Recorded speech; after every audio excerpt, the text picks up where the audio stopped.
began to replace the illusions. I learned that everyday choices are powerful. Through them, life is either grasped or deflected. I became willing to learn from everything. I began asking, what is life trying to tell me through this experience? I became more honest. I observed a world where there is more emphasis on being perfect than being real. I chose to be real. I discovered that the victorious people have primarily overcome self, not circumstances. Surveying my life, I can't think of what has hurt more or been the means for more gain. Ultimately, the very grief that wounded me made me rich with sight. And sometimes now, I weep because of how much is possible, how we might live.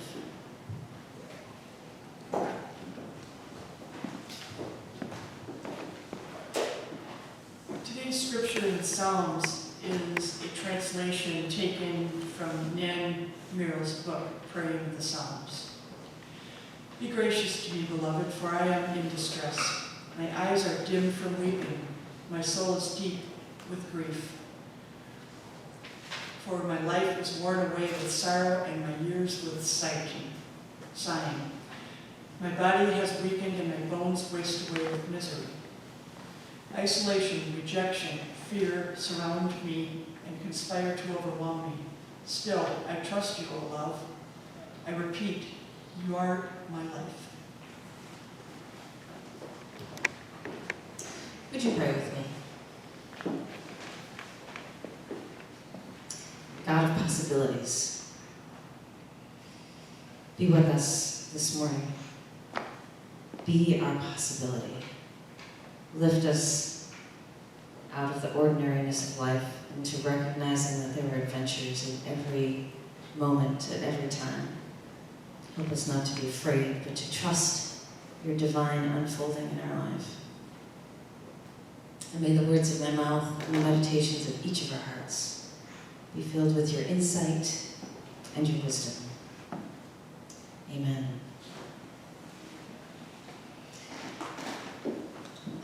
So, for the last couple of weeks, as I said, we've been talking about possibilities. And this message today is a tricky one. It's the possibilities that lie beyond grief.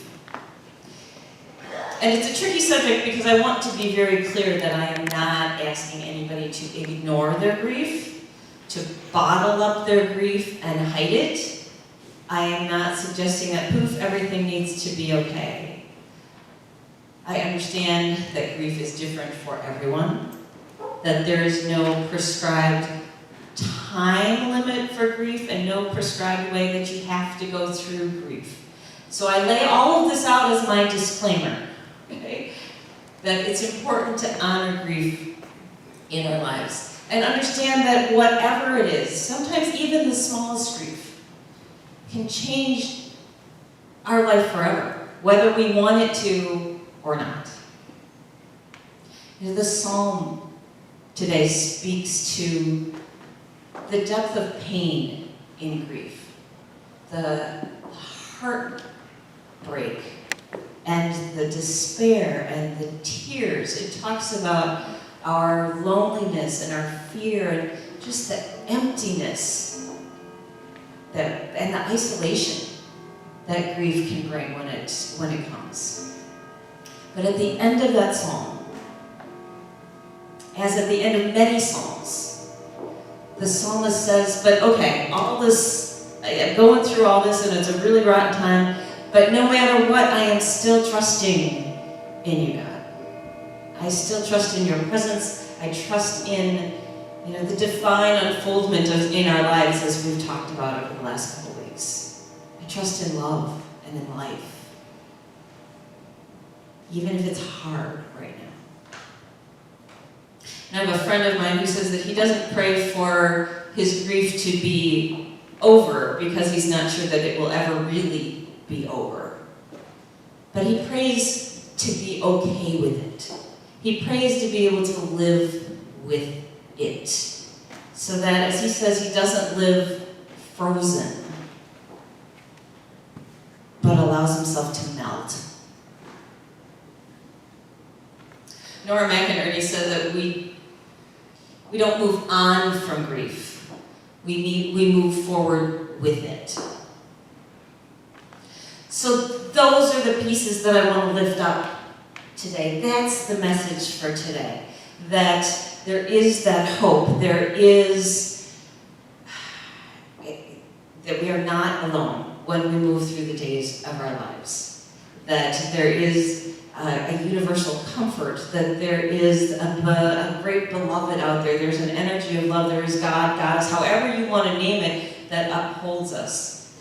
That our goal is to start to melt into life again and not live through it rigid and frozen and untouchable. And that we learn to move forward. Sometimes maybe one little baby step at a time, but moving forward with our grief. So I know when I say the word grief, and probably the first thing that comes to everybody's mind is the grief of losing someone we love. I mean, that's the most heartbreaking kind of grief we experience, and so it's top of the list. And I don't want to diminish that in any way, shape, or form, but I also want to name the other griefs that we experience in life, the other losses that are also devastating in their own way, because I don't want those to be diminished either. It's all part of what we're talking about. So just to raise those to awareness this morning, let's name those. What are the other things that we grieve in life? Loss of ability. Loss of a marriage. Loss of a marriage. Job. Job loss. What else? Friendships. Loss of health. Loss of health.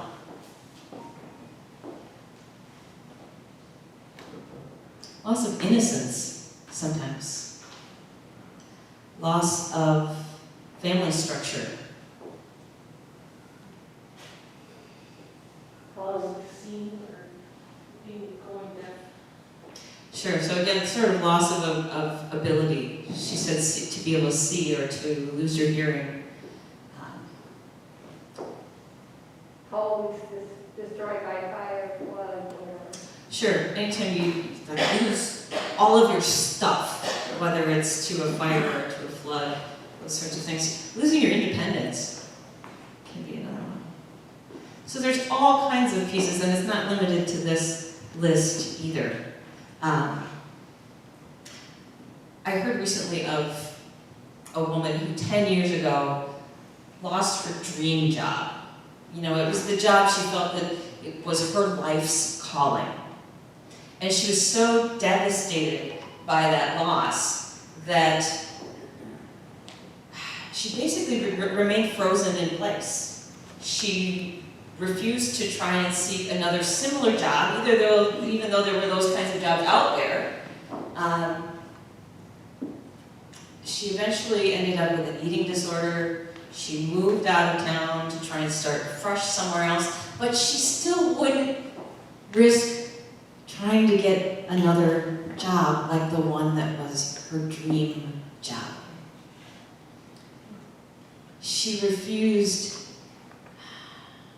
to move forward with her grief. She refused to melt. She refused to risk.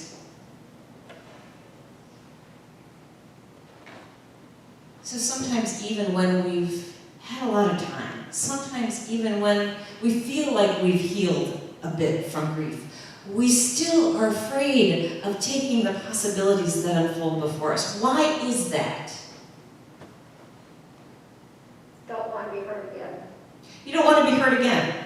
Sure, whatever it was, could happen again. What else? Fear of failing again. Fear of failing. So a loss of confidence, really. What else? Keeps us from moving on after when we're grieving or when we've moved mostly through grief. Fear of rejection. Fear of rejection. Sure. Anger. Anger at what happened.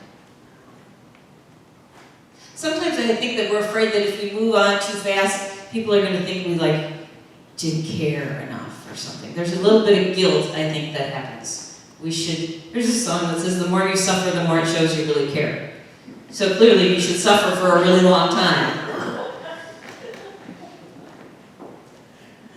And I know it's funny, but I think there's some of that in each of us. I can't laugh yet, I can't have fun yet, or people will think that I'm not honoring whoever it was or whatever it was that happened in my life. So there are all kinds of reasons that we don't embrace those possibilities. So what if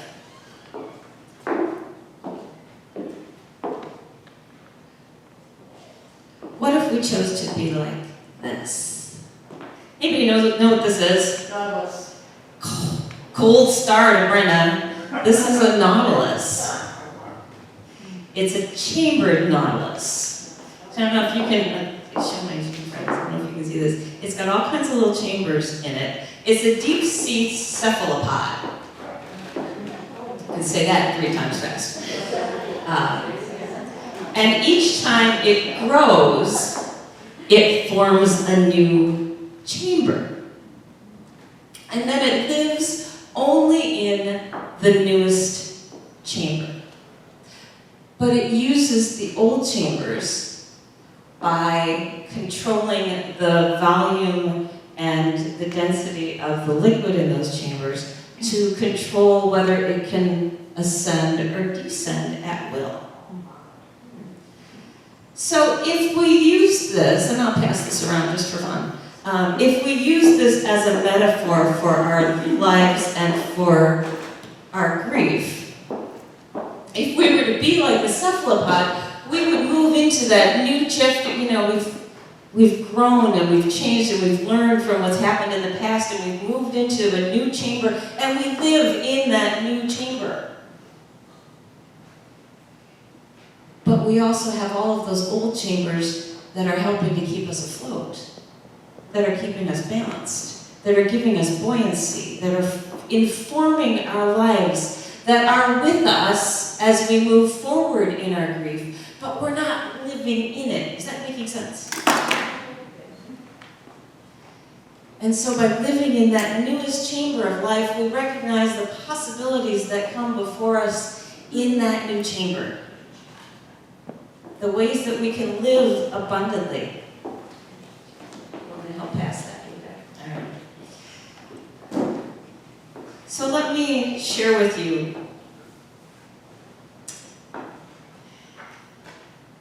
let me jump back first to the Paula Darcy that I read from. She was pretty clear that the grief that she experienced was, absolutely heartbreaking for her. But she got to a point where she recognized that which broke her heart the most had always also taught her the most. And so it gets to be this balance of that which helps you to grow and brings you wisdom. And she said she got to a point where she would weep at the possibilities still in life. So let me share a few stories of people who have embraced the possibilities beyond grief. It's a young woman by the name of Jan, not your Jan, but another Jan, who was a rollerblade dancer, which I can't personally even imagine. But she was greatly skilled in the sport, and she had a passion for the sport. Until just before Christmas one year, when she was driving to go caroling with her church, and the driver ran a red light and broadsided her car. And she didn't have a seatbelt on, and threw her into the passenger side door, and she hit her head so severely that she was in a coma for a few weeks. When she came out of the coma, it was clear that she had severe and permanent damage to the motor section of her brain. so that she had to learn to talk and write and read and walk again. And her balance was so affected by the damage that she would never be able to skate again.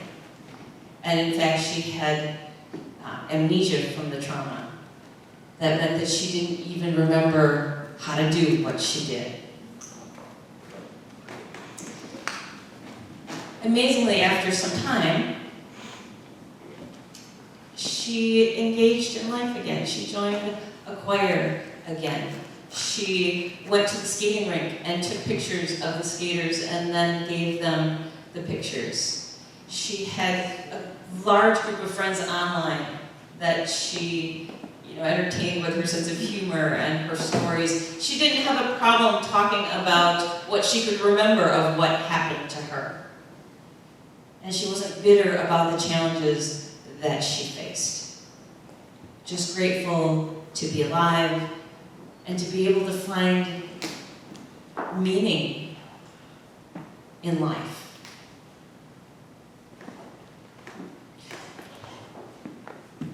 These are simple stories, but they happen to so many people. The next story is about Matthew and Barbara. Matthew was diagnosed with cancer on their 14th wedding anniversary. And with Barbara by his side, he went through chemotherapy, and everything looked really good for a while.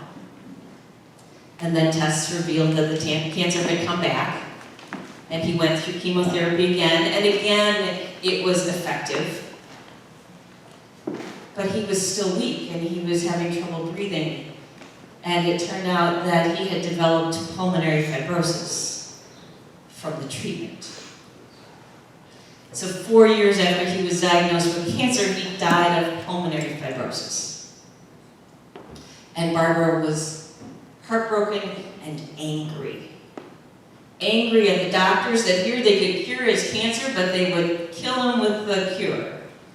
Angry at God because she felt like God had deserted them. She started going to a support group, and she was just negative and unhappy to be there and angry. And when people would try to reach out to her, she would pretty much just sarcastically reject anything they said. But she kept going. And eventually, a new Barbara began to emerge. And it took a lot of years for her to melt, for her to move forward. And she can tell you that the day that it started to happen was the day that she forgave herself for not being able to save Matt from the cancer. So after that, she was finally able to start healing and to start engaging life. And she joined the church choir, and she ushered, and she was a caregiver to elderly people. She got a big camper, and she drove it cross country by herself. She kept up a family cabin in the mountains. And she wouldn't tell you that this is the way she expected to live her life or wanted necessarily to live her life, but she was still willing to move forward, to find meaning, to find purpose, to find joy in living again. A friend recently told me about 3 couples who each had a son let me put it so way. They each had a traumatic event happen with their sons. They were friends, these 3 couples. The first couple, their 17-year-old committed suicide out of the blue. No warning, no understanding whatsoever. The second had their 40-year-old who contracted somehow a flesh-eating bacteria. I can't make this stuff up. Lost both his legs and is currently waiting for a heart transplant. The third couple, while this doesn't sound traumatic perhaps to most of us, probably sounded traumatic to his parents, came out as gay. And they just didn't know how to wrap their heads around it. These three couples talked and held one another up, and they heard somewhere that being out in nature helps you to heal. So they started to walk. But this is not like walking around the block. Like they walked from one side of England to the other side. Right now they're walking the north side of Lake Superior. They have a plan to walk the Camino de Santiago in Spain. And that couple who didn't know what to do with their gay son threw him a huge wedding and invited everybody that they knew.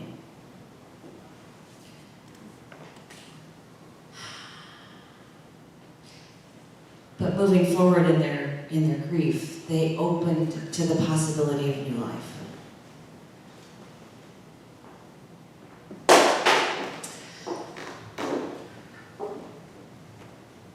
In his book, Life After Loss, Bob Dietz writes this: talking with someone who has recovered from grief is like talking to an adventurer. Those who conquered grief talk more about what they've found than what they've lost. Their lives reflect the events of the past, but are focused on the future. Death and loss do not dominate their thoughts. They have a sense of joy that's more solid than most people's, because they know there's nothing life can deal that they can't handle. They're compassionate people. They have more patience than most folks. They have a reverence for life and a deep appreciation for human relationships. You know, grief cycles through our lives over and over and over again. It's not something any of us get to escape. The question becomes, how do we engage it? How do we not remain frozen forever? How do we move forward with it? How do we live like the cephalopod in the current cell that we're given while we carry those others with us, informing us and helping us to learn and helping us to grow and to be patient and compassionate and kind?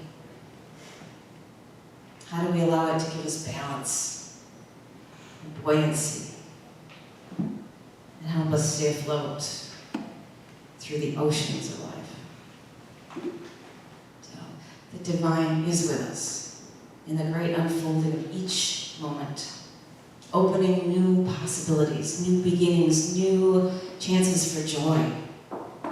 It's up to us whether we embrace them or not. Amen.